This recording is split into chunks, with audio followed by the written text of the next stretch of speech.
Olá, pessoal. Então, boa tarde. Prazer em estar com vocês aqui. Vamos hoje estar batendo um papo, conversando com vocês sobre um tema extremamente importante para todos nós como os profissionais da área de riscos, para nós como cidadãos brasileiros, isso aqui é importante, que o tema versa sobre a nossa segurança pública, né? Nossa dita segurança pública, causas e efeitos da nossa ineficácia. E por que ineficácia? A gente não vai estar aqui falando mal por falar, não é falar mal, nós estamos aqui evidenciando os fatos para que nós possamos pensar, sugerir para tentar virar a mesa e virar o jogo, porque hoje o Brasil perde o jogo hoje claramente na nossa segurança pública, né, de maneira generalizada. Existem algumas ilhas de excelência no Brasil, mas a grande maioria nós estamos perdendo, tá certo?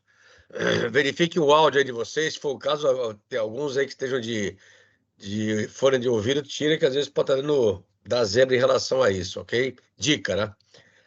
Ok? Muito bem. Então, nós vamos estar falando sobre isso, vamos estar focando, na verdade, em fatos, para a gente poder estar conversando com vocês. Vamos criticar, obviamente, vamos levantar os dados e vamos dar algumas sugestões do que nós entendemos que sejam os vetores estratégicos para que a segurança pública consiga mudar de maneira inconteste. Antes, porém, eu vou só falar aqui sobre os nossos convênios. A Brasiliano hoje, a Brasiliano Interrisc, nós temos hoje alguns convênios com algumas instituições de ensino nacional e internacional. As três primeiras eram no foco de geopolítica, segurança internacional, assuntos de defesa e relações internacionais. Nós temos aí do lado direito a LabGrime, que é um laboratório da Federal lá de Pelotas, tá certo? No meio nós temos o IIDC, que é o Instituto de Geopolítica e de Segurança, Instituto Internacional de Geopolítica e de Segurança, sediado dos Estados Unidos, e o CENEGRE, que é o Centro de Estudos em Geopolítica e Relações Internacionais, tá certo? Então isso é importante. E abaixo tem o CEAS, que é nosso parceiro já de longa data, CEAS Brasil, onde nós temos aí as nossas certificações internacionais em gestão de risco, inteligência, segurança internacional, investigação, compliance, cibernética, fraude, corrupção, certo? Estamos também anunciando para vocês já que nós temos um escritório em Luanda, Angola, estamos lá desde o ano passado, voltando para Angola, tá certo? Trabalhamos já lá desde 2007, mas voltamos agora com o escritório é, é, constituído e com alguns consultores angolanos formando mão de obra de Angola, ok? Então, essa era a palhinha que eu queria dar para vocês antes da gente iniciar especificamente o nosso webinar. Muito bom. Qual é o objetivo dele? É apresentar o contexto da segurança pública, aí não vai ter muito que a gente inventar, muito que a gente falar, vamos apresentar dados e fatos, vamos identificar causas e os efeitos, tá certo? É primordial essa identificação para que a gente possa encontrar soluções. E vamos dar sugestões desses vetores. Claro que esses vetores, ninguém tem uma varinha de condão na mão, mas que algo tem que ser feito, tem. Por quê? Porque nós estamos vivendo, na realidade, tá certo? Já faz algumas décadas, não é de agora, não é pela troca de governo, nada, já é algumas décadas que o Brasil fica patinando e fica enxugando gelo. Todo mundo é ciente disso, que isso é uma realidade nua e crua aqui para o Brasil, infelizmente, tá certo? Então é importante a gente tentar estudar, tentarmos trocar experiências, trocar a figurinha, ver o que está acontecendo lá fora também, para que a gente possa ter soluções factíveis, né? Soluções factíveis e que sejam soluções exequíveis, né? Execuíveis dentro aqui do nosso contexto. Isso é primordial. Bom, quem é o brasileiro, você já me conhece, não vou perder tempo de ler, mas o foco meu aí principal hoje é que eu tenho aí o PhD em Cambridge, focado aí em segurança internacional, então habilita a gente a poder falar um pouco sobre os quesitos de segurança pública e privada. Então, isso é um ponto fundamental. Depois vocês leem meu currículo com calma, temos aí os livros, as certificações, para vocês poderem ficar. Bom, senhores, o que nós podemos estar começando a falar sobre a questão da segurança pública no Brasil?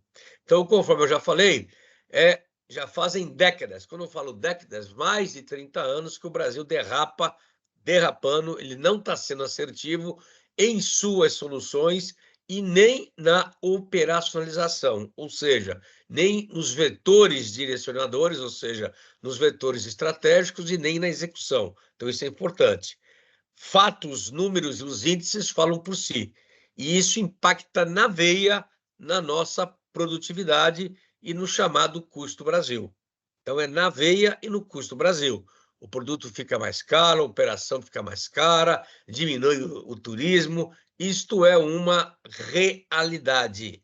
Então, não é história de carochinha para a gente poder estar conversando com vocês. Então, são fatos, números para a gente poder estar pensando e repensando. E um ponto importante, nós temos que entender o porquê que nós estamos derrapando faz muito tempo. Há muito tempo. Por que que estamos derrapando? Por que que estamos enxugando gelo? Por que, por exemplo, que hoje uma GLO, uma ação específica com Força Nacional, não surte o efeito necessário, tá certo? Por que que, às vezes, colocar mais tropa na rua ou mais polícia na rua, às vezes, de maneira aleatória, não surte o efeito necessário? Então, por que que as OCRINs, organizações criminosas, cresceram tanto nos últimos tempos? Hoje, oficialmente, nós temos, na realidade, mais de 72 OCRINs funcionando hoje, rodando hoje no Brasil, e uma a nível internacional, que é o PCC, e o Comando Vermelho, que está a nível nacional, grandes. Então, temos duas grandes organizações, ou facções, como queiram, chamam de organização, porque já está estruturada. E isso nós temos que ter uma forma de combater. Então, efetivamente, nós temos que entender esses motivos claros. Bom, em primeiro lugar, em termos de grana, de gasto, as empresas hoje gastam praticamente 1,7% do PIB nosso, o que dá uns 171 bilhões de reais combatendo a violência. Então, isso aí, senhores, é a gente enxugar gelo. Nós estamos perdendo tempo com isso, não é o core nosso, tá certo? Em termos de violência. A gente estudar segurança, termos segurança é uma coisa, você gastar dinheiro em algo que não gera resultado é outra. Indiretamente, né? Custa para o Brasil, quer dizer, o custo direto e o custo indireto de tudo, a questão da perda da qualidade de vida, a perda da produtividade, o retrabalho, acaba impactando o Brasil 591 bilhões de reais. Então vejam que é uma grana que, se somar ali com 171, quase 4 vezes mais ali, a paulada que a gente leva, quase 4 vezes mais, com o custo direto. O que impacta no PIB é quase que 6%. Então, tudo que a gente produz de riqueza, do bolo inteiro, 6% é para combater, na verdade, o efeito da violência ou da criminalidade aqui no Brasil. Estes custos, senhores, eles estão ocultos, eles estão submersos, é um iceberg, tá certo? E nós pagamos a conta. Quando falo nós, vocês pagam e eu pago através de impostos, através de uma mercadoria mais cara, através de um produto mais caro. Então, nós estamos pagando a conta. Então, isso é importante ter claramente colocado, tá certo? Então, isso é uma grana que é desperdiçada. Em 2018, quando eu falo que a gente não vai bem, está aí o número. Em 2018, nós tínhamos 4,48% do PIB, 2021, 5,5%, 2023, 5,9%. Então, a gente está numa ascendente, nós estamos subindo o gasto, o custo com a violência. Veja vocês, não é só com a segurança, não é com a indústria da segurança. Isso é o custo da violência no Brasil hoje. Então, em 2018, o custo médio que se pagava pela violência, o pessoal usa o termo errado, mas é pela violência, cada brasileiro era R$ 1.800 por brasileiro. Vejam vocês, por brasileiro. Esse era o custo da violência que nós pagávamos. Isso, se a gente for jogar para hoje, para o valor presente, vai dar muito mais do que isso. Muito mais do que isso. Colocar inflação, juros compostos e etc. Então, vejam vocês o quanto que o Brasil perde em não trabalhar, em não estudar, em não direcionar os vetores da segurança pública de maneira assertiva. É dinheiro posto fora. Hoje nós temos 5 mil empresas de segurança, mais ou menos. o que dá quase que 490 mil profissionais da área da segurança privada. A Fenavice, né, disse que faturou no ano passado 36,3 bilhões de reais. Em 2023, os seguros também aumentaram 18,7, ou seja, então houve aumento do seguro patrimonial em função da percepção do risco. Ou seja, eu estou inseguro, preciso fazer maior número de apólices de seguro. Também que é um dinheiro que, quando você faz pela percepção e pela necessidade de ter algo, com medo de estar sendo roubado e que tem que ser ressarcido, é um dinheiro que você está jogando fora, tá certo?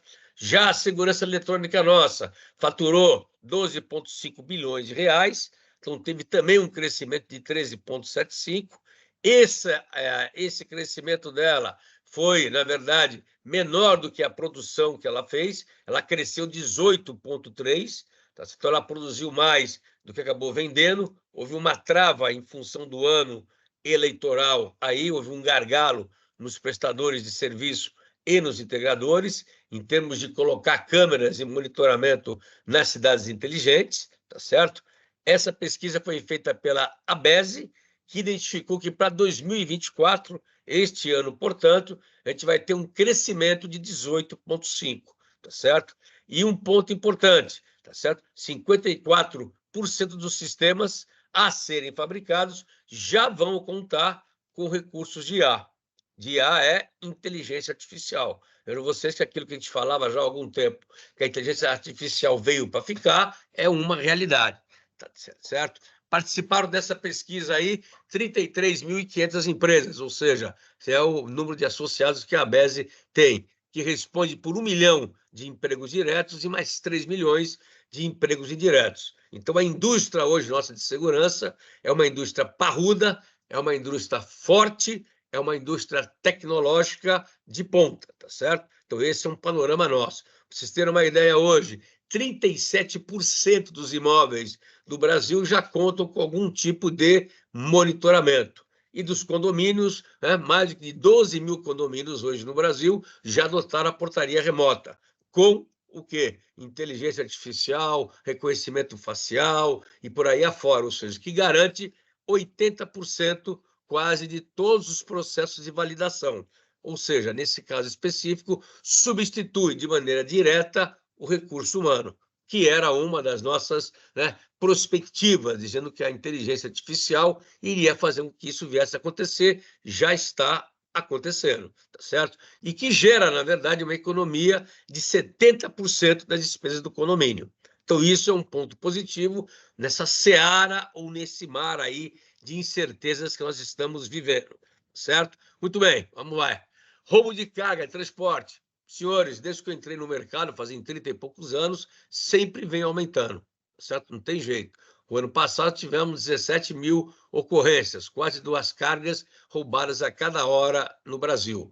Nós somos o segundo lugar no mundo com o maior número de cargas roubadas. Estamos atrás do México, primeiro, e em terceiro lugar está a África do Sul, tá certo? Então, o Brasil está no segundo lugar de cargas mais roubadas do mundo. Ou seja, isso é um ponto importante para a gente poder entender o processo como um todo, tá certo? Existem antagonismos gritantes, que é aí que a gente começa a entender e queremos entender isso aí, que faz com que possamos enxergar que as estratégias de combate são ineficazes. Por exemplo, como é que você vai explicar que a região mais rica do Brasil, Sudeste, tá certo, concentra 76% dos roubos de carga do Brasil? Como? Tá certo? Podemos dizer ou argumentar que é a região com maior infraestrutura, maior mercado que tenha para uma venda paralela, mas é o que tem maior recurso, é o que tem maior infraestrutura, tá certo? Quer dizer, então, que as mercadorias roubadas circulam livremente ou vão para seus destinos clandestinos debaixo de uma névoa, tá certo? Isso são perguntas que nós temos que responder. Então, isso é um ponto fundamental que temos que estar olhando. São Paulo, Estado de São Paulo, detém 42% do roubo de carga do Brasil. O Estado de São Paulo, de novo, como é que o Estado com a maior polícia que tem, o índice nosso do MVI morte violenta intencional. É o único estado que está dentro dos quesitos da ONU, tá certo? Abaixo de 9, está com 8 ponto alguma coisa, 8,4, se não me engano, e temos a maior incidência de roubo de carga, né? Roubo de carga hoje é um crime estruturado, é parte da atividade das OCRIMs. Então, isso começa a explicar já algo que assusta a gente. Ou seja, nós estamos aqui dentro de São Paulo, né, enrustido, tá certo? Com organizações criminosas extremamente estruturadas, tá certo? E elas estão comandando o espetáculo. Então, isso é importante nós termos esta noção. A gente não pode tapar o sol com a peneira. Nós temos que ter esta noção clara. Isso é importantíssimo para a gente poder estar entendendo o processo. Então, está aí esses anacronismos. Consequência direta e na veia da violência. Primeiro, entra no turismo, tá certo? Que é o efeito nefasto. O pessoal deixa de vir para o Brasil, deixa de ir para o Rio de Janeiro, deixa de ir para o Nordeste, importante, e tem a questão de você não investir em indústrias, em comércios, nos locais de maior violência. Não tem jeito. Afeta a qualidade também de vida e do ensino da população mais pobre. Então, o pobre fica mais vulnerável. Então, a gente cria um ciclo vicioso, não virtuoso, vicioso. Tá certo? No Rio de Janeiro, por exemplo, 3 em cada 4 indústrias são afetadas pela criminalidade na veia, né? Ou paga para poder estar trabalhando naquele local, ou o produto dela é roubado, ela gasta mais com segurança. Quer dizer, tudo isso daí, senhores, impacta na veia para nós. Isso é um ponto para a gente poder estar observando, olhando e lutando que isso não venha a acontecer.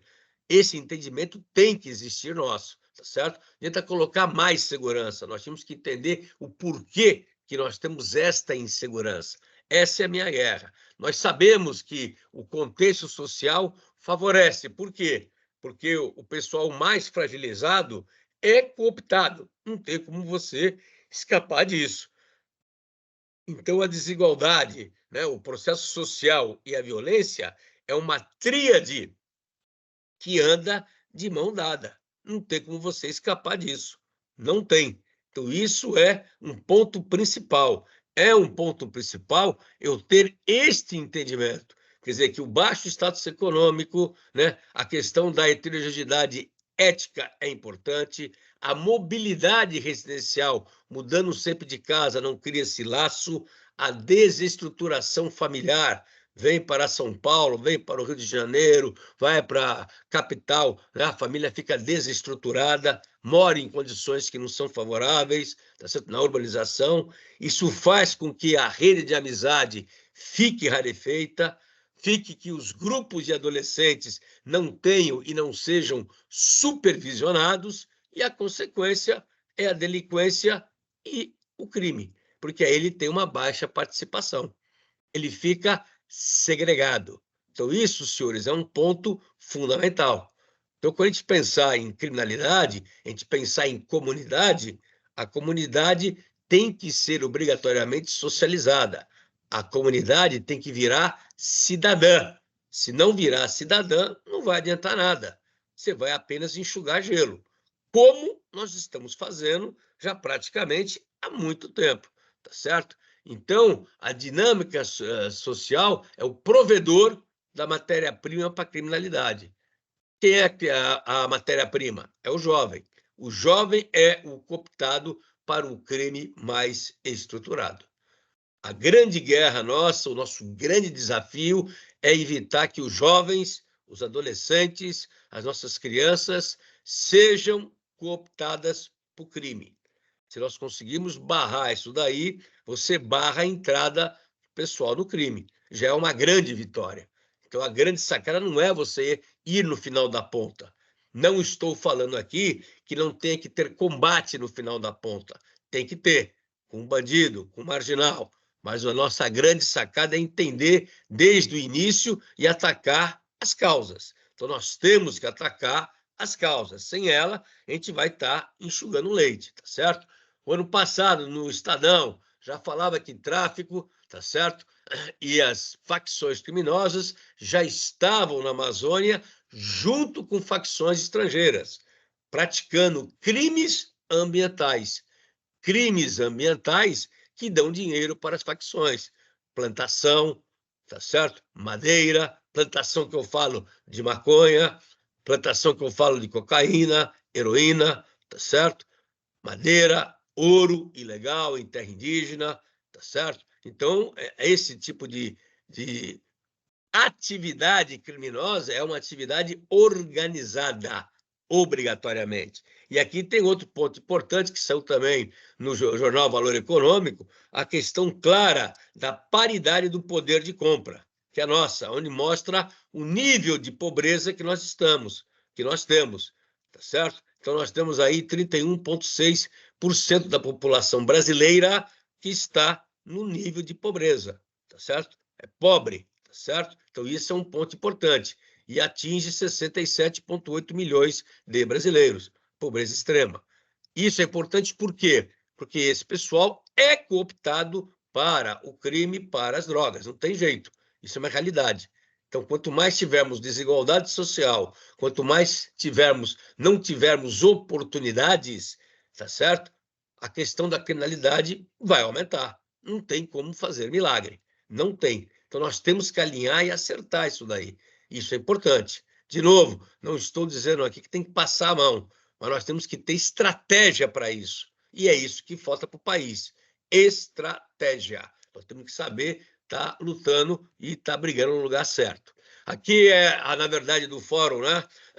Brasileiro de Segurança Pública do 2023, não saiu 2024 ainda, que mostra as MVIs. Ou seja, a média do Brasil é muito acima da média mundial. Nós temos com 23,3, né, de mortes violentas, tá certo? Intencionais. Então está aqui, ó. São Paulo está com a menor MVI do Brasil, juntamente com Santa Catarina. Mas São Paulo detém o maior roubo de carga do Brasil. Quer dizer, então, em termos de estrutura de crime organizado, São Paulo perde, né, para todo mundo que está aqui na frente com mais violência. Quer dizer, isso aqui significa mais violência. Você pegar aqui a Bahia, por exemplo, 47,1. Pegar o Amapá aqui, 50,6. Isso aqui são índices aqui de guerra, senhores. Tá certo? Isso aqui é índice de faixa de Gaza. Tá certo? Por isso, quando o pessoal falou, o Lula falou aquela besteira lá sobre a questão do Holocausto, etc., nós temos várias faixas de Gaza aqui no Brasil e que tem que ser o quê? Gerenciadas. Nós temos que ser gerenciadas, essas faixas de Gaza, e temos que diminuir. Temos que ter uma estratégia para diminuir. Se a sociedade brasileira não der as mãos para a gente poder estar pensando numa forma de reduzir isso daqui, o país acaba. Uma hora acaba. Não tem como chegar a lugar nenhum, tá certo? Aqui nós temos as 50 cidades mais violentas. Vejo vocês que Jequié, na Bahia, está com 88,8 de MVI. Isso aqui é altíssimo. Isso é uma estupidez, tá certo? Isso aqui vai de 88, 70, 65, 55 e chega até aqui no final com 41,6. Então, se olharem aqui, nós temos grande parte aqui no Nordeste e no Norte do país, tá certo? Com os índices de MVI extremamente altos. Cidades, tá? Que é onde eu considero, nós estamos aí, Norte e Nordeste, em regiões que não são regiões muito desenvolvidas. Então, isso é um ponto para pensar. E aqui tem um popurrí, né? Não vou perder tempo de explicar um a um, mas são números, né, que você já deve conhecer, sobre a segurança pública nossa, né? Do ano retrasado, que isso aí saiu ano passado, para a gente ter na mão, tá certo? Então vejam vocês que o Nordeste puxou a queda, aqui tem a questão das vítimas, que entra negro, tem as idades, sexo masculino, 91% é sexo masculino na realidade, então isso aqui é importante a gente entender o processo. Tem aqui a violência que é letal, estão vendo vocês que toda a região norte, né? E pega isso daqui, o centro-oeste nosso é muito violento, tá certo? É muito violento, tá certo? Não que o restante não seja. Quando eu falo muito violento, que são cidades que está superior à média nacional. Nós temos 425 cidades com uma média superior a 23,3, altíssima em termos de referência mundial. Referência mundial é abaixo de 9, que estaria num índice confortável. Só tem o estado de São Paulo nesta referência mundial, tá certo? Então, as piores taxas tem no Amapá, Bahia e Amazonas, e as melhores faixas temos o quê? São Paulo, dentro da média, né, que a ONU exige, Santa Catarina e o Distrito Federal, com 11,3. Vejam, senhores, a posição que nós temos, os 3 piores e os 3 melhores aqui colocados, né? O número de estupros, por exemplo, né? Ponto fundamental, 75 mil vítimas, por exemplo, tá certo? Então, tem 56 mil para estupros vulneráveis e 18 mil para estupros normais. Então, houve um crescimento em relação a 2021. Isso é violência, tá certo? Aonde ocorreram? Grande parte na residência. Então, isso aí ocorre com familiares, tá certo? Familiares, conhecidos e por aí afora. Fundamental importância isso daqui. O crime da moda, que vem a ser o quê? Os golpes que nós temos aí pela internet, 208 por hora, então isso aqui é importante. O estelionato via celular, tá certo? E sempre instituição financeira, tá certo? Então, esses aqui são os pontos principais para a gente poder estar olhando e observando. E aqui entra o ponto que temos que estar de olho, que são as OCRIMs, Organizações Criminosas no Brasil.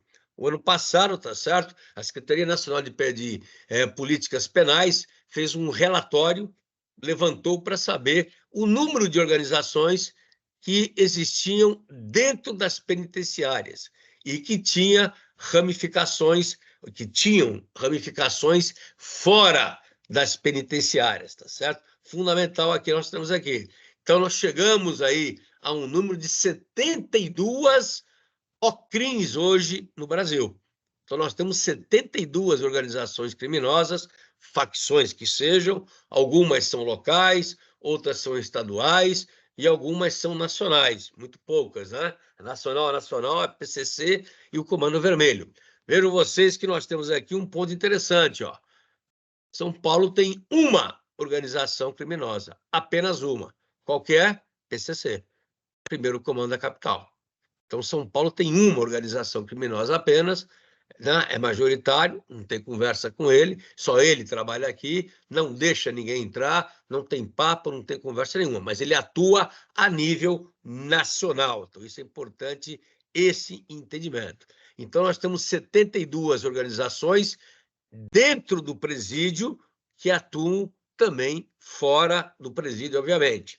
Tecnicamente falando, dizem que nesse levantamento que foi feito, que se chegou a um número quase que 100 organizações criminosas, algumas não estão no presídio, estão fora do presídio, mas quase a 100 que existem no Brasil, né, atuando no Brasil fortemente. Então, vejam vocês que o nosso contexto, a nossa situação em termos de segurança pública é uma situação de extrema o quê? Criticidade. Os nossos índices são muito altos, então estão fora de parâmetros, e a nossa estrutura do crime está hoje num patamar relativamente alto, estruturado, caminhando. Então, nós estamos com um número muito grande, tá certo? É muito forte esse número, tá certo? Pelo tamanho que o Brasil tem, pelo número de estados que nós temos e pelas atividades que eles praticam. Então, isso é fundamental a gente entender isso. Temos que entender deles também a tipologia das OCRIMs. Né? Tipologia são os tipos que nós temos. Então, elas são chamadas de iniciais, são chamadas de locais, são chamadas de regionais e são chamadas de nacionais. Quando são chamadas de nacionais, são facções.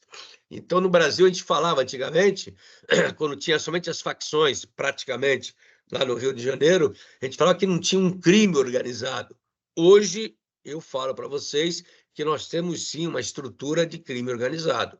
Nós temos, sim, uma estrutura de um crime organizado como se fosse uma empresa. Ele foca o lucro. Então, ele tem que ter lavagem de dinheiro, sim, tem que ter empresa de fachada, sim, senão ele não consegue caminhar, tá certo? Ele não consegue andar, não tem condições. As nacionais que eles falam aqui, fala que seus membros necessitam efetuar uma contrapartida pecuniária. O que é essa contrapartida pecuniária? Tá certo? Ele cobra a taxa dos seus participantes. Então, todo mundo colabora para quando tiver em cana, família não passar necessidade. É uma contribuição mensal, chamada de cebola no PCC, camisa ou caixinha no Comando Vermelho. Então, isso daí existe, isso daí acontece, isso daí é um fato, como se fosse um seguro ou como se fosse uma previdência que o pessoal tem que pagar. É obrigatório o pagamento. Quem não pagar, tá certo? Fica de fora, tá certo? E não participa da facção. E não tem aí as vantagens de estar atrelado a ele em termos de pertencer a uma ou a outra facção, ok? A atuação deles hoje, a nível nacional, é no Brasil inteiro, principalmente hoje na Amazônia. E por que na Amazônia, chamada Amazônia Legal, ou chamada no norte do país? Porque lá existem determinados crimes, tá certo? Como, por exemplo, a questão da plantação, do ouro, da madeira, dos animais silvestres, que rendem muito mais do que algumas operações que faziam aqui no Sudeste. Essa é a realidade. Tanto é que na Amazônia Legal, tá certo? E no norte do Brasil, nós temos inclusive hoje facções internacionais, facções dos vizinhos, atuando, né, em terras, né, ou em solo brasileiro. Aqui tem, né, não dá para ler direito aqui, depois vocês vão ver com calma, mas aqui tem o nome das facções que estão atuando isso aqui no norte do país. O que aconteceu lá em cima, lá com os Yanomami, é que tinham facções que estavam praticando de maneira muito clara, tá certo? Aqui dá para vocês verem melhor, ó, a questão deles estarem em determinadas posições, ó, Colômbia aqui, por exemplo, indo para o Brasil, e a entrada que ele tem, né, facilmente a saída que ele tem. Então, eles ficam perto aqui das fronteiras para fazer o tráfico de arma, o tráfico de droga, o tráfico de carros, quando faz o roubo de carro lá no norte, para poder fazer, né, o tráfico para ir para Bolívia, por exemplo, para outro local. Então, tudo isso daqui, as facções hoje comandam e coordenam. Para vocês terem uma ideia, então aqui é relatório internacional, tá? Para vocês terem uma ideia, né? Aqui tem, na verdade, as rotas que o pessoal mais utiliza para fazer determinados serviços, determinadas atividades. Então, tem o tráfico de droga, tem o tráfico de arma, tem, na verdade, o contrabando de minerais, né? O contrabando de madeira. Então, tem as rotas colocadas aqui por onde o pessoal trafega praticamente dentro da Amazônia, tá certo? Então, a Polícia Federal, o Exército fazem o combate, mas ainda é insuficiente para poder estar ajustando a isso, tá claro?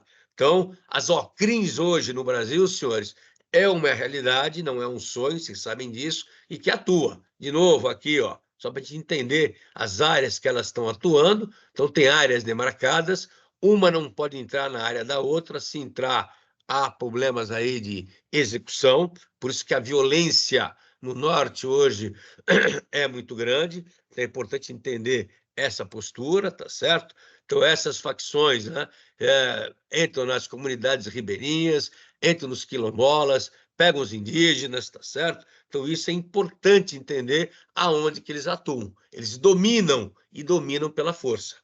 Dominam pela força. Então, é fundamental a importância que hoje, infelizmente, a nossa Amazônia está dominada por isso. 23% das cidades, ou seja, das 772 cidades da Amazônia, registram presença de facções, tá certo? Então, o território compreende o quê? O Acre, o Amapá, o Amazonas, Mato Grosso, Pará, Rondônia, Roraima, Tocantins e parte do Maranhão. Então, existem facções, né, em 23% dessas 140 e poucas aqui cidades das 772. É muita coisa, senhores, lá no norte do país. É muita coisa. Apesar de pequena lá, com 5.000, 10.000 pessoas, ter a facção comandando, ele manda na cidade tranquilamente. Então, essa visão nós temos que ter, vocês têm que ter, temos que enxergar isso de maneira muito clara, né? Aqui estão todas as rotas possíveis que possuem, tá certo? Então, aí as organizações não governamentais fazem esse trabalho, levantam todo esse posicionamento aqui, onde tem, onde não tem, que são as zonas, né, fronteiriça, Brasil, Peru, Brasil, Bolívia, Amazônia Legal, e o que traz essa rota, que é a rota de narcotráfico, por exemplo, obrigatoriamente, é a rota que vai fazer armamento, tudo isso daqui tem, existe e está, de fato, mapeado. E aqui são os crimes ambientais do garimpo que o pessoal pratica, tá certo? Eles trabalham com umas técnicas mais rudimentares, mas trabalham, tá certo? Eles têm um garimpo criminal, um garimpo ilegal, não tem conversa. Então, eles atuam com a balsa, entram em terra indígena, forçam o índio a trabalhar, alguns fazem parceria, outros não. Então, nós estamos vivendo aqui a nova corrida do ouro, tá certo? E isso é potencializado pelo narcotráfico e pelos crimes ambientais. É a chamada economia do crime, que compensa para ele, tá certo? O narcotráfico hoje já utiliza a bacia amazônica como um espaço para ele privilegiado, porque é privilegiado.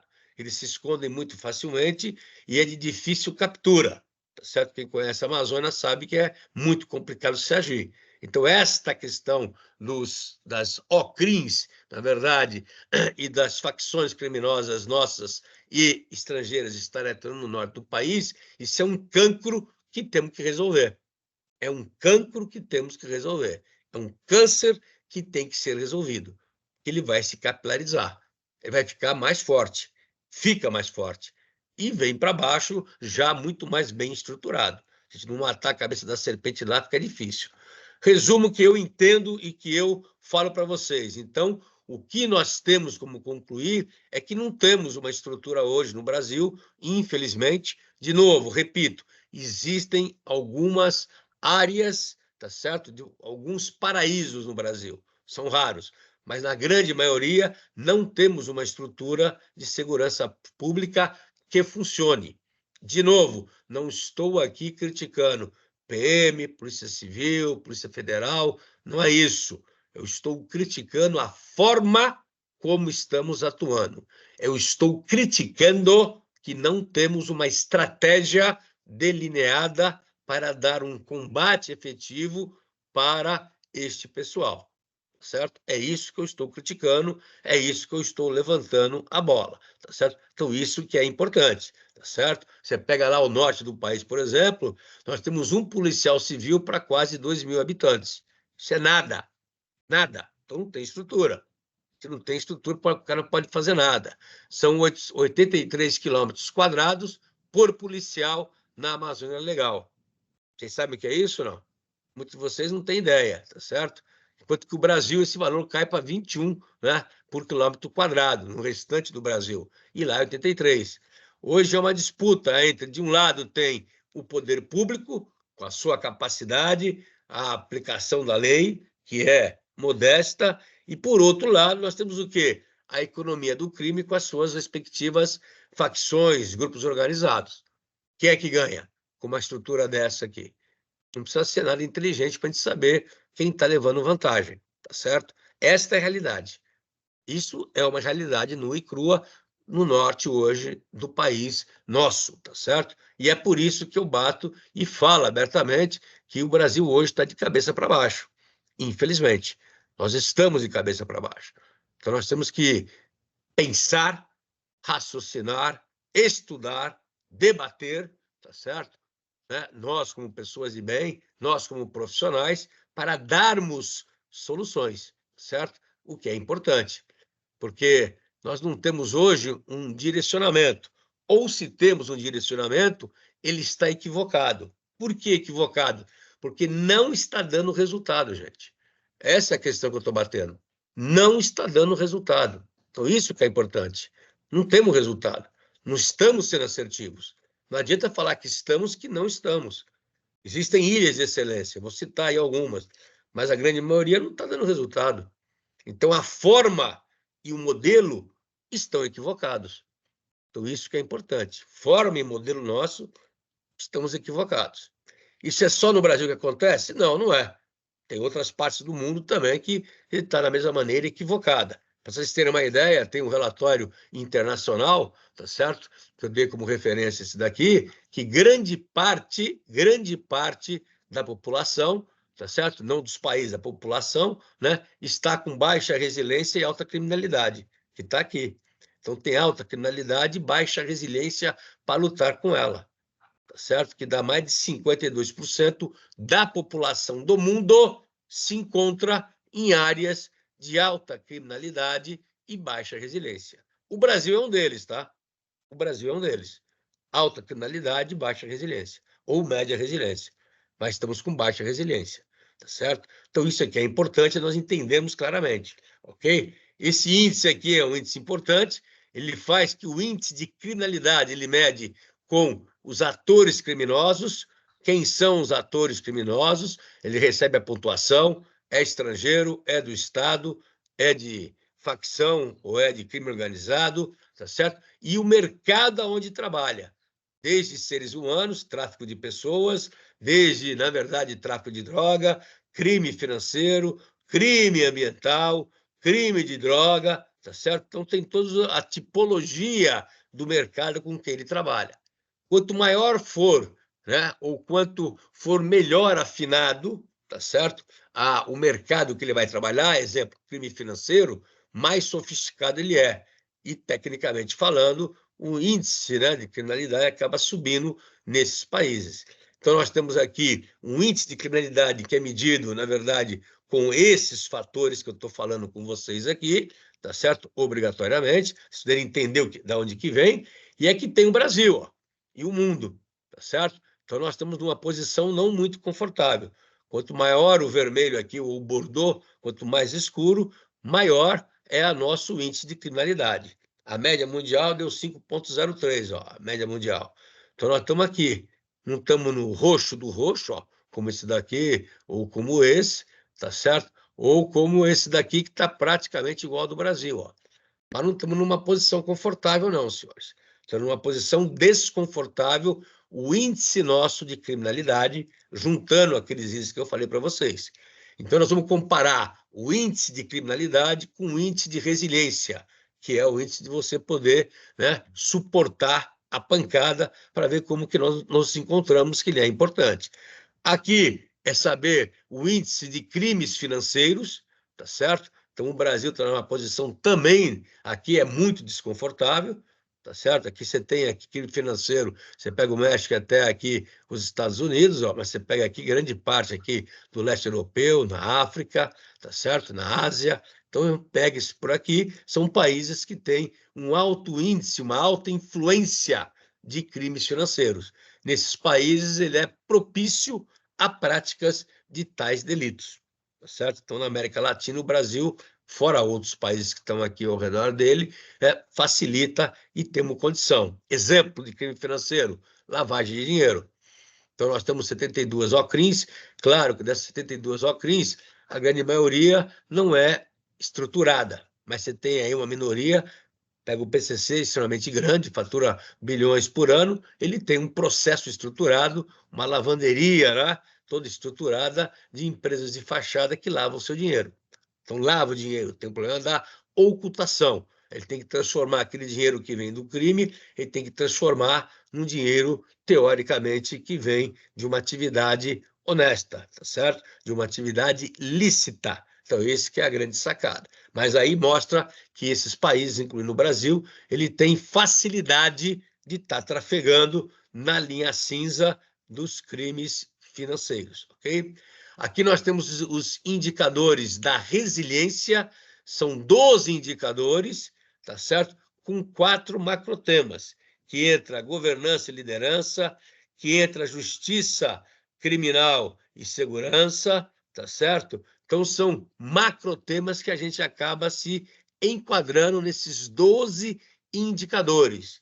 E como que o Brasil se encontra em termos de resiliência? Então, está no azulzinho, brincando com vocês, o azul calcinha, um azul clarinho, tá certo? Então, nós não estamos. Se pegar aqui o Uruguai, aqui está melhor do que nós, ó. Está mais escuro que nós, tá certo? Se pegar aqui, ó, os Estados Unidos, está muito mais escuro. Você pega a Europa, está muito mais escuro. Pega o restante aqui dos países, estão na cor do Brasil e até mais claro. Ou seja, quanto mais claro for, menor vai ser o quê? A sua resiliência. Então, acontece o quê com o Brasil? Ele tem uma alta ou um alto índice de criminalidade e um baixo nível de resiliência. Ó. A média mundial deu 4,81, a média mundial. Tá certo? Vejam vocês que nós estamos para cá. Ó. Nós estamos abaixo aqui do azul mais escuro, estamos no azul mais claro. Então, nós temos uma resiliência muito baixa em relação ao índice nosso de criminalidade. Um dos quesitos nossos é a justiça criminal. é a nossa lei penal, né, que ela é muito antiga e que ela acaba não favorecendo muito a questão do peso e do contrapeso para o bandido. Então, em termos de resiliência, é isso que nós temos pela frente, tá certo? Para ter as organizações criminosas, ter a OCRIM, elas só existem porque o Estado é conivente com elas. Não tem outro jeito. Vocês viram lá que eu mostrei para vocês as rotas, as passagens, né? Se as organizações não governamentais têm isso mapeado, como é que a polícia não tem? Como é que as instituições policiais não têm? Pergunto eu a vocês. Então tem. Então existe uma conivência. Tem que ter conivência, obrigatoriamente.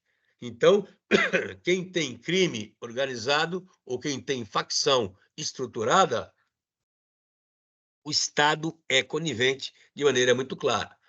As OCRIMs transpõem do crime tradicional para métodos mais empresariais, onde o foco é a atividade que ele tem visando lucro. Tem que ter lucro. Então, o foco deles é ter que ter lucro. Eles são uma empresa. Portanto, é realizada uma forma de peso e contrapeso, ou seja, uma relação custo-benefício em relação à violência. Compensa eu ter violência ou não compensa eu ter violência? Se eu tiver violência, chama atenção?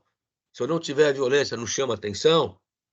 Tudo isso aí é pesado e medido. A tendência é a especialização e dispersões de atividade. Então, ele tem uma série de atividades, uma série de empresas de fachada, tá certo? Para poder, dependendo das suas verticais de negócio, para poder ter, inclusive, ele poder jogar com uma e com outra de acordo com o mercado que está atuando, tá certo? Então, pega as OCRIs hoje, estão mais para o norte, fazendo aquele nicho, né, de aproveitamento em relação a ouro, madeira, animais silvestres, plantações, etc. Isso não quer dizer que não voltem para cá com uma outra estrutura que continua tendo aqui no Brasil, por exemplo, o roubo de carga.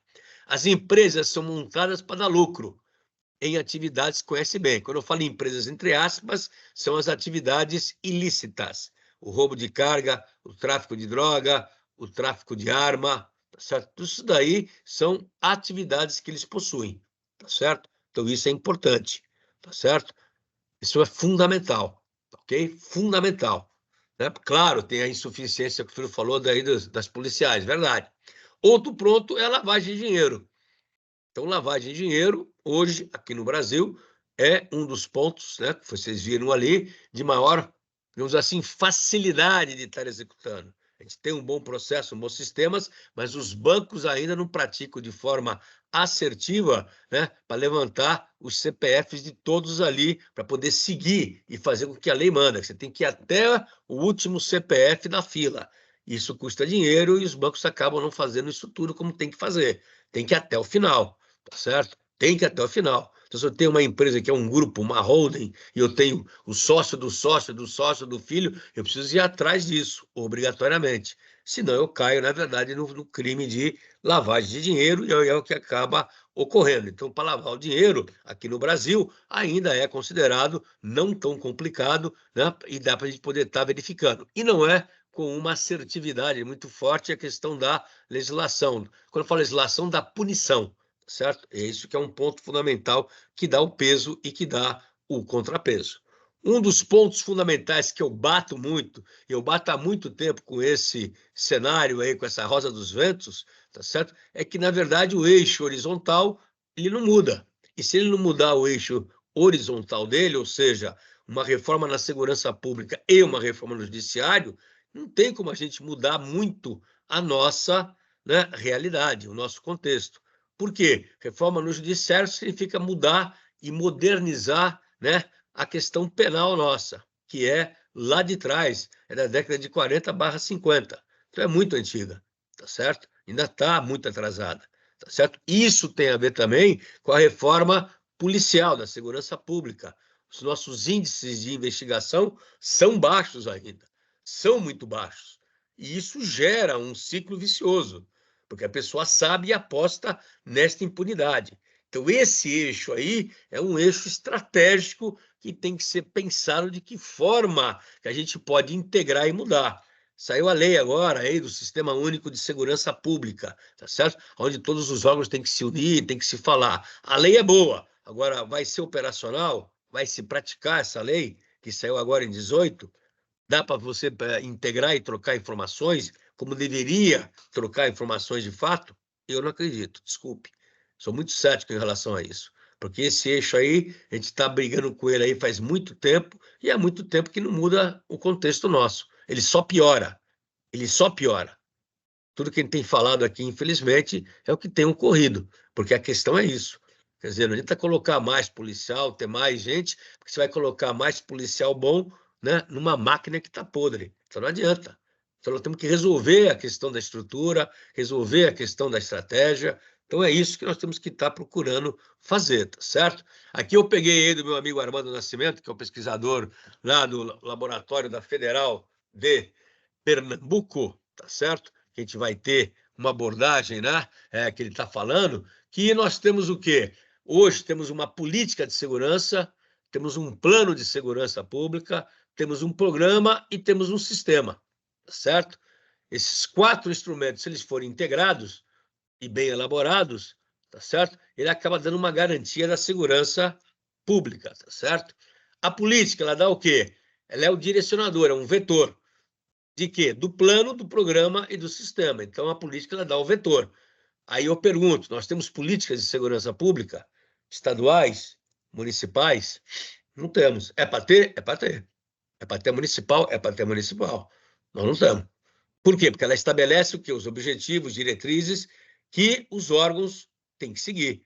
Então, o órgão que é lá no município, mesmo sendo um órgão estadual, ele tem que seguir aquela política que o município está pedindo que seja seguido, tá certo? Não pode ir contra isso daí. Isso faz parte do processo. Tem que ver se aí entra a questão da briga e duelo de poder que acaba acontecendo, tá certo? O plano é o que vai operacionalizar a política de segurança, ou seja, vai transformar num algo tangível, tá certo? Então, isso é que é importante. Ele vai ser mais, ele vai especificar o plano, o como fazer. A política diz o que e o plano diz como que eu tenho que fazer. Então, é um instrumento técnico-administrativo, o plano. Tá certo? Então, o plano é filho do que está dando a diretriz. Se eu não tiver uma boa diretriz, eu não tenho como fazer um plano de segurança. E o programa é a solução de cada problema que foi levantado, certo? De cada problema que foi levantado, certo? Que eu tenho que resolver. Então, eu tenho que resolver homicídio, tenho que resolver roubo de carga, tenho que resolver a questão da OCRIM, que lava dinheiro. De cada problema eu preciso estar resolvendo. Então, isso é importante eu ter isto na minha cabeça. Eu preciso, na verdade, montar uma estratégia para poder cercar, enfrentar e superar. Essa seria a grande tacada. A teoria é bonita, tá certo? A teoria é muito bonita, certo? Mas não dá, né? A comunidade, Cláudio, pertence agora na lei que saiu, que é o Sistema de Segurança Pública, tá certo? Que é, na verdade, esse conjunto de instituições, tá certo? Que é o Sistema Único de Segurança Pública, a lei de 18, que saiu agora, né, em 18, ele casa e integra tudo. Entra todas as instituições, né, de segurança pública, inclusive instituições civis, organismos não, né, oficiais, pode ser ONGs, inclusive, pode entrar, tá certo? Organizações não governamentais, entra a associação de moradores, associação de direitos humanos, entra todo mundo poder participar. Por quê? É uma equipe multidisciplinar que pode estar, na verdade, integrado. Isso seria bom se estivesse rodando de forma clara, tá certo? Do meu ponto de vista, isso ainda não está rodando, infelizmente. Então, o sistema de segurança público, o único, como quero chamar, ele entra para poder prevenir e combater a violência e a criminalidade. Para isso que ele deve atuar de forma integrada, coordenada, compartilhando informações e recursos. Aí que mora o perigo, aí morreu. Aí morreu. Porque ninguém compartilha informação. Começa daí. Começa daí o erro nosso. Ninguém compartilha informações, certo? Quem tem informação tem o poder. Então, o cara segura, guarda e não troca a informação necessária. Além disso, nós temos aqui ainda um outro problema, né? Não há consenso sobre quais deveriam ser os problemas prioritários. Entre quem? Entre os formuladores de política. Qual é o consenso que tem? Não tem. Quer dizer, embora nós tenhamos um sistema único, esse sistema único, que é a Lei 13.675, tá certo? O pessoal não tem um único direcionador. Quais são os problemas que temos que enfrentar? Porque cada região do Brasil é um Brasil diferenciado. É um Brasil que tem um problema específico, tá certo? Então, temos que pensar, e pensar muito bem. Nós não estamos aqui numa França, ou numa Suíça, ou numa Suécia, que é do tamanho menor que São Paulo, por exemplo, e você pode resolver isso, teoricamente, facilmente. Nós somos um país continental. Não dá para resolver de uma única coisa. Tem que ser feito município por município, na minha interpretação, na minha visão. Então, a segurança pública se faz municipalizada. Pode ter uma diretriz mãe, mas é municipalizada. Se não for, não resolve. Não tem como se resolver, e vou dizer o porquê que isso acontece, tá certo? Que eu acho que isso que é importante ver. Temos o problema da formação da agenda, tá certo? O que vem a ser a agenda? A agenda é para poder discutir o que vai ser prioritário, o que não é prioritário, qual área vai ser, grupo, carreira, quem vai financiar, qual é a estratégia, como vai executar, ou seja, quem forma a agenda, tá certo? Quem vai fazer essa criação da agenda para poder discutir uma política pública brasileira, na verdade. Então, esse é um dos problemas, formação da agenda. Temos ainda o segundo problema, o fluxo de problemas versus o fluxo de solução. Frequentemente, as soluções são apresentadas e compradas antes mesmo que o problema tenha sido claramente definido.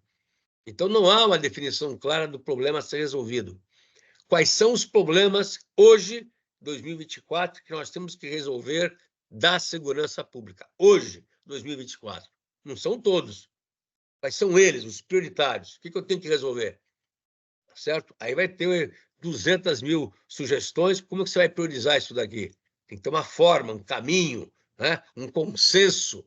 Como é que vamos fazer isso daí? Isso é complicado, tá certo? Esse é o segundo problema que eu vejo. Antigo versus novos projetos. Frequentemente, são implantados projetos que já existiam. Ou seja, a gente emprega e vai operacionalizar, vai executar projetos que já foram feitos lá atrás e que não deram certo, por algum motivo, e que foram descartados. E a gente não olha o nosso passado, a gente não olha para trás, tá certo? Então, isso é um ponto fundamental. Tem que matar isso daí. Isso é fundamental. A gente pega um projeto antigo, dá um meio tapa e vê. Se a gente pegar o plano nosso de segurança pública, que foi feito até 2030, a gente lê, que eu li, e você enxuga, tira o quê de lá? Desculpe. Nada, põe objetivo. Mas na prática vai fazer o quê? O que o homem vai ter que fazer? O que isso significa entre o papel e a execução lá na ponta? Não tem. Desculpe, não tem. Eu não enxergo. E, às vezes, isso sem a necessária readequação, né, do projeto original, tanto no que diz respeito aos objetivos e metas, quanto ao seu cronograma. Se não tiver essa readequação, a gente fica para trás. A gente fica extremamente, né, fora do contexto. E aí você vai desanimar só que vai estar fazendo, tá certo? Então, esse passa a ser, na verdade, o quarto problema casado, o terceiro problema, né, integrado e casado. E o último problema é entre o quê?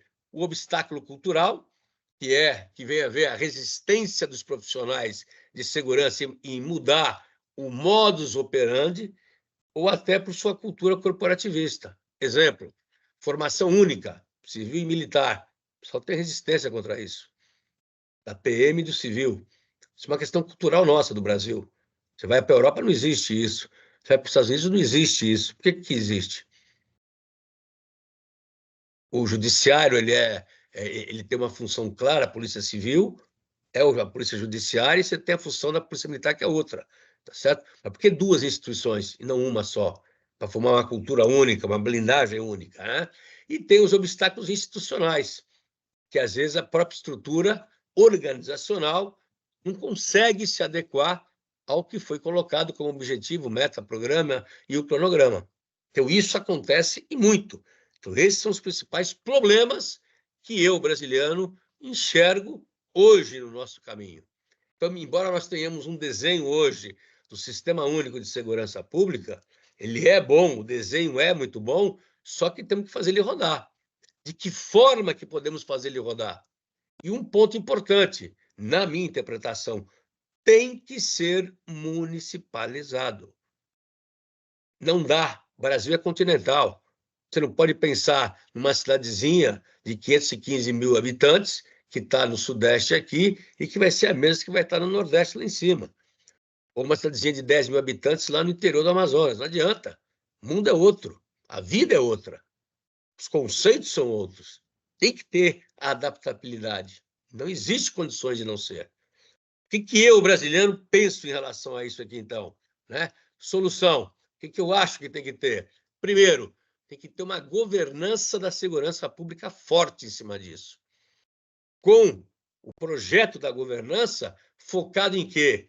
Preciso trabalhar com risco, um ciclo de inteligência estratégico integrado ao risco versus cenários prospectivos. E isso eu não estou inventando não agora. Por quê? Saiu uma ISO nova chamada 31050, que é para risco emergente. Ela casa o quê? O ciclo da gestão de riscos com o ciclo da inteligência. Ela casa os dois. Já saiu essa ISO lá fora. No Brasil ainda não saiu, mas lá fora já saiu, 31050. Tá certo? Aonde eu deixo de usar o emprego somente da força, não é que eu não vou usar força, deixo de usar somente a força, passa a usar o quê? Dado, informação, para eu poder transformar, passo a analisar e interpretar para transformar em inteligência. E aí eu tenho análise de risco, que eu vou ter ação junto com os cenários que eu estou montando. Então, na minha interpretação, a solução tem que ir por aí. Não estou dizendo que é a única, não. Estou dizendo que tem que ter por aí. Isso aqui é só uma ideia para a gente poder estar debatendo. Que é esse o framework aqui. Esse que é do vermelhinho aqui é o da 31050. Ó. Você tem análise de risco e aqui você tem um ciclo de inteligência estratégica. E aqui eu tenho cenários prospectivos. Eu tenho que trabalhar com isso. Porque crime, senhores, é futuro. É futuro. Eu tenho que estar imaginando como vai acontecer. Preciso interpretar os dados que eu tenho na mão. Eu preciso interpretar os pontos quentes que eu tenho na mão. Senão eu fico a pé. Então, eu preciso ter inteligência na mão. Preciso saber onde vou alocar o homem. Preciso saber onde pode ter, na verdade, um possível ataque, né, de uma facção. Tenho que entender isso daí. Eu não posso ser pego de calça na mão como nós somos pegos constantemente. Eu não posso ser pego, por exemplo, dos dois lá, fugir de Mossoró. Então, agora não é mais presídio de segurança máxima, é insegurança máxima. Não funcionava a câmera, não tinha nada, sair pelo teto. Quer dizer, uma vergonha para nós. É uma vergonha para nós, certo? Então, nós temos que casar e estruturar isso aqui melhor, certo? E aí nós temos o quê? Nós temos um ponto importante para a gente poder entender o processo da solução. Né? Na verdade, acontece o quê? Acontece que quem dá e quem forma, teoricamente, essas políticas e esses planos e programas, na verdade, não o sistema único, mas a política, na verdade, tá certo? O plano e o programa são os políticos, tá certo? Que está errado, tem que ser os técnicos. E eles têm autonomia e têm interdependência. Mas eles não têm uma relação hierárquica entre eles. Não existe uma hierarquia entre eles. Então, cada um olha o seu umbigo. Essa é outra questão clara. Cada um olha o seu umbigo. Essa é a questão. Por isso que, na minha visão, isso tem que ser municipalizado. Tá certo? Eles são interdependentes, por quê? Porque o resultado depende da participação de todos. Por isso que sai uma participação pífia, às vezes. Tá certo? Então, autonomia e interdependência é em função disso. Só que eles, como não têm uma escala hierárquica, toca a vida. Vai como vai. Não tem comprometimento. E aí, não tendo comprometimento, você não tem peso e contrapeso para poder exigir que ele fizesse aquilo. Aí você não tem governança. Esse é um dos problemas que nós estamos. E aí eu cito para vocês dois exemplos. Um caso no Brasil, pertinho de nós, que é em Niterói. Então, Niterói é uma cidade ao lado do Rio de Janeiro. Ela apresentou melhoras surpreendentes, né? O ano passado, ele montou um programa desde 2018, tá certo?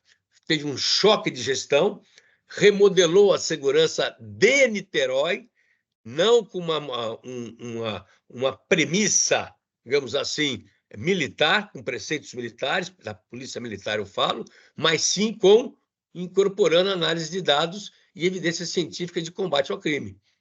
E ela teve um resultado fantástico. Niterói, do lado do Rio de Janeiro, certo? Então, para vocês terem uma ideia, ó, roubo a transeunte. Nós tivemos o quê? De 4.900, mais ou menos, né? Em 2018 foi para 1.152 em 23. Caiu. Assassinato de 241 em 18 foi para 35 em 2023. Roubo de carro de 2.206 foi para 196. Em termos de MVI, né? Rio de Janeiro, cidade Rio de Janeiro, não estado, cidade, tem 14,7 por 100 mil. Niterói tem hoje 6,75. Quase a metade. Ou a metade, pouco menos. Então, o programa teve como vetor, ou ainda tem como vetor, que ainda está ainda rodando, né, estratégico, a inteligência de dados. Então, ele criou a inteligência de dados. Isso lá em Niterói, tá certo? Ou aí em Niterói. Isso aconteceu em Niterói e aconteceu em Pelotas, tá? As duas cidades onde o pessoal aplicou isso daqui. Então, isso aqui é um exemplo claro hoje que o processo nosso tem que mudar, de alguma maneira, tá certo? E o case mais famoso aí é o da cidade de Nova York, onde foi aplicado uma estratégia assimétrica que ele utilizou os chamados pontos quentes. Porque Nova York era igual ao Rio de Janeiro, na década de 90. Igualzinho. Não mudava nada. Absolutamente nada. Tá certo? Mesma coisa. E mais, a polícia também extremamente corrupta. Tá certo? O pessoal considerava que não tinha mais solução para Nova York. Ó. Tá certo? Salários eram baixos, condições de trabalho perigosas, jornadas muito longas, pouca esperança na promoção do policial.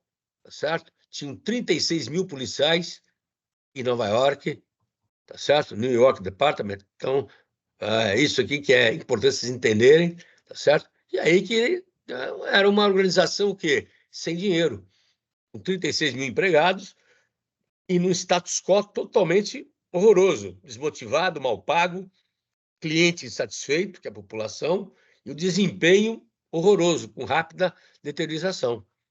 Os criminosos que eram concorrentes tornavam-se cada vez mais fortes e numerosos. Em suma, liderar o departamento era um pesadelo. E aí entrou o Bill para poder estar resolvendo aquilo ali. O que ele fez? Né? Então, ele fez alguns pontos importantes. Primeiro que ele rompeu a barreira cognitiva. Ele falou que dava para poder mudar aquilo ali, desde que ele reestruturasse a polícia. Em que sentido? Em primeiro lugar, todo mundo tem que ir para campo. Na parte burocrática vai ficar contratado. Nós vamos fazer isso. Vai ficar contratado. Terceiro, nós vamos usar informações e dados. Nós temos que trabalhar aonde acontecem os problemas, temos que trabalhar aonde que nós temos problemas, certo? Nós temos que fazer isso. Então, eu preciso redistribuir o pessoal e colocar o efetivo maior em pontos considerados quentes, certo? O metrô era um deles, o metrô era um lixo. Ele passou a colocar o pessoal lá para poder patrulhar o metrô, onde tinha problema, tá certo? Então, o pessoal foi para frente e colocou. Quer dizer, mudança com base nos dados, tá certo? Foco nos pinos mestres. Quem eram os pinos mestres? Isso aqui é importante. Eram os chefes de cada esquadra que tinha lá, comandante de batalhão, como vocês queiram chamar aqui, ou delegacia aqui no Brasil. Esse era um pino mestre. E esse pino mestre toda semana ficava no aquário, porque ele tinha a meta a cumprir. De quê? Ele tinha que reduzir a sua criminalidade na sua região. Porque ele falava, é impossível, você que conhece a sua região, micro-região aqui, você não saber quem é quem, velho.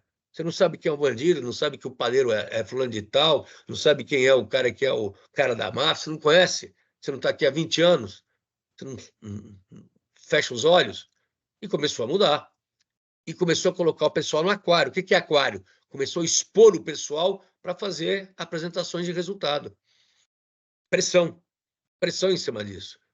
Alguns compraram a guerra, outros não. Aqueles que não compraram, tchau, foram embora. Foram aposentados, foram demitidos, tá certo? Ele também pensou na questão da corrupção. O que é a questão da corrupção na realidade, tá certo? Ele colocou eminências pardas, que quer infiltrar a eminência parda, aquele que fica falando no pé de ouvido de cada comandante o que é bom e o que é ruim, e ele alavancou os anjos e silenciou os demônios. Começou a promover aqueles que eram bons. Porque numa situação, numa instituição onde você tem muita gente podre, né, o pessoal que é bom fica quieto. Não fala. Não fala. Não vai falar. Não vai gritar. Então, Nova York, senhores, foi um exemplo claro que ele fez isso daqui. Tá certo?